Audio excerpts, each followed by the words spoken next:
এবার যুক্তরাষ্ট্রকে বৃদ্ধাঙ্গুলি দেখিয়ে ইরানের পাশে দাঁড়ালো বন্ধু দেশ রাশিয়া। ধারণা করা যাচ্ছে রাশিয়া ও ইরানের এক হতে এবার নাস্তানাবুদ হবে যুক্তরাষ্ট্র প্রশাসন। নিষেধাজ্ঞা, শুল্ক আরোপ সবকিছু করেও যুক্তরাষ্ট্রকে আর বাঁচাতে পারবে না ডোনাল্ড ট্রাম্প।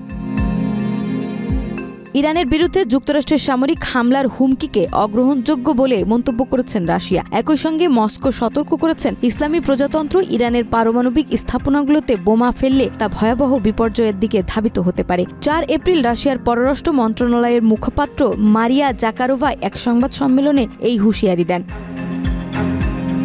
সম্প্রতি মার্কিন প্রেসিডেন্ট ডোনাল্ড ট্রাম্প হুঁশিয়ারি দিয়েছেন যে ইরান ওয়াশিংটনের সঙ্গে পারমাণবিক কর্মসূচি নিয়ে কোনো চুক্তিতে না পৌঁছালে ইরানের সামরিক হামলা চালানো হবে। এরপরই ওই অঞ্চলে অতিরিক্ত যুদ্ধবিমান মোতায়েন করেছে যুক্তরাষ্ট্র। এই পরিস্থিতিতে রাশিয়া জানিয়েছে তারা ইরানের পারমাণবিক কর্মসূচির কূটনৈতিক সমাধানে প্রতিশ্রুতিবদ্ধ এবং তেহরানের শান্তিপূর্ণ পারমাণবিক শক্তির অধিকারের প্রতি শ্রদ্ধাশীল।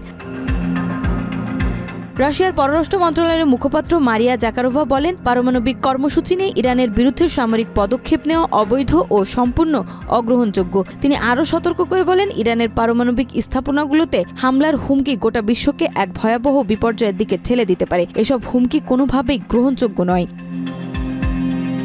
চলতি বছরের জানুয়ারিতে রাশিয়া ও ইরান ব্যাপক কৌশলগত অংশীদারিত্ব চুক্তি স্বাক্ষর করে। যদিও এতে পারমাণবিক প্রতিরক্ষার কোনো শর্ত নেই, তবে উভয় দেশ একমত যে যদি এক পক্ষ আক্রান্ত হয় অন্য পক্ষ আক্রমণকারীকে কোনো সহায়তা দেবে না। আর এতেই স্পষ্ট হয়ে উঠেছে রাশিয়া ইরান এক হয়ে রাতের ঘুম হারাম করতে যাচ্ছে যুক্তরাষ্ট্রের।